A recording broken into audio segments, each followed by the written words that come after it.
ओम शांति। बाप दादा मधुबन। आज की मधुर मुरली 8/8/2024। मीठे बच्चे, बाप, टीचर और सद्गुरु ये 3 अक्षर याद करो तो अनेक सिफ्तें विशेषताएं आ जाएंगी। प्रश्न: किन बच्चों के हर कदम में पद्मों की कमाई जमा होती रहती है? उत्तर: जो अपना हर कदम सर्विस में बढ़ाते रहते हैं वही पद्मों की कमाई जमा करते हैं। अगर बाबा की सर्विस में कदम नहीं उठाएंगे तो पदम कैसे पाएंगे?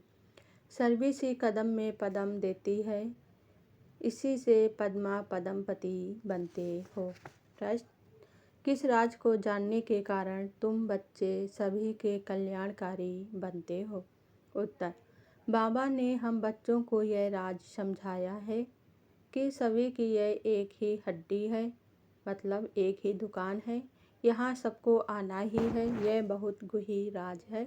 इस राज को जानने वाले बच्चे ही सबके कल्याणकारी बनते हैं।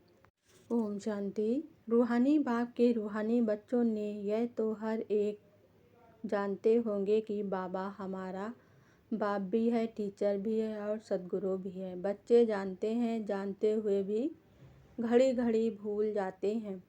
यहाँ जो बैठे हैं वह जानते तो होंगे ना, परंतु भूल जाते हैं। आज की मुरली से मुख्य 10 पॉइंट। पहली पॉइंट: घर में भी मित्र संबंधी आदि बहुत आते हैं। कोई भी आए तो समझाना चाहिए कि जिसको भगवान कहा जाता है वह बाबा भी है, टीचर भी है और सद्गुरु भी है। दूसरी पॉइंट: बेहद का वर्षा है देवताओं के पास। इतना सिर्फ याद करें तो घर में बहुत सर्विस कर सकते हो।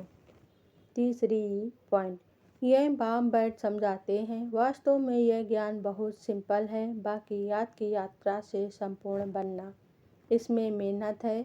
बाबा हमारा बाप भी है, शिक्षा भी देते, वर्षा भी देते, पवित्र भी बनाते हैं। चौथी पॉइंट: हम भाई भाई हैं, हमारा बाप बेहद का है। बाप आते ही है एक धर्म की स्थापना करने, ब्रह्मा द्वारा करते हैं, परंतु लोग कुछ भी समझते नहीं हैं।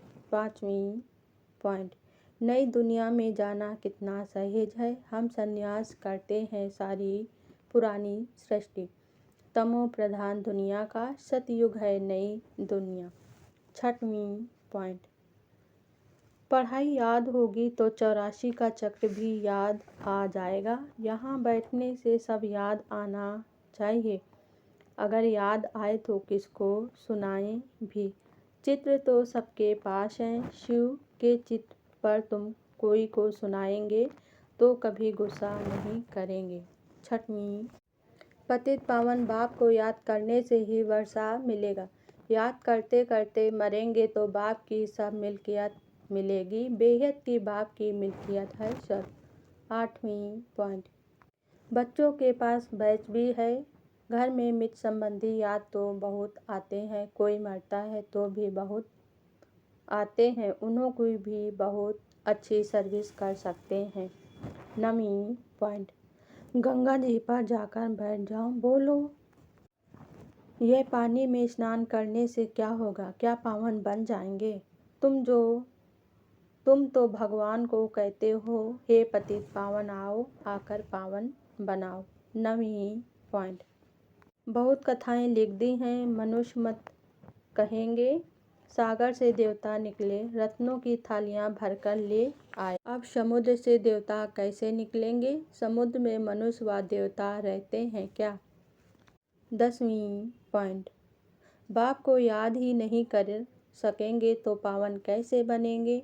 घर में भी तुम बहुत सर्विस कर सकते हो, बहुतों का कल्याण कर सकते हो। हड्डी तो एक ही है और कोई हड्डी है ही नहीं तो जाएंगे कहाँ? अच्छा, धारणा के लिए मुख्य सार। पहली पॉइंट: गृहस्थ व्यवहार में बहुत युक्ति से चलना है, कोई को नाराज भी नहीं करना है, पवित्र भी जरूर बनना है। दूसरी पॉइंट: एक बाप से अविनाशी ज्ञान रत्नों का दाना ले अपनी बुद्धि रूपी झोली भरकर रखनी है। बुद्धि को भटकाना नहीं है, पैगंबर बन सबको बाप का पैगाम देना है। वरदान आज बाबा ने दिया, बेहद की वैराग वृत्ति द्वारा सर्व लगावों से मुक्त रहने वाले सच्चे राजऋषि भव। स्पष्टीकरण। राजऋषि अर्थात एक तरफ राज, दूसरी तरफ ऋषि अर्थात बेहद के वैराग। अगर कहाँ भी जाए, अपने में चाहे व्यक्ति में चाहे वस्तु में कहाँ भी लगाव है तो राजऋषि नहीं। जिसका संकल्प मात्र भी थोड़ा लगाव है, उसके दो नाव में पैर हुए, फिर ना यहाँ के रहेंगे ना वहाँ के। इसलिए राजऋषि बनो, बेहद के वैरागी बनो, अर्थात एक बाप दूसरा ना कोई, यह पाठ पक्का करो। स्लोगन आज बाबा ने दिया, क्रोध अग्नि रूप है जो खुद को भी जलाता और दूसरों को भी जला देता है। ओम शांति।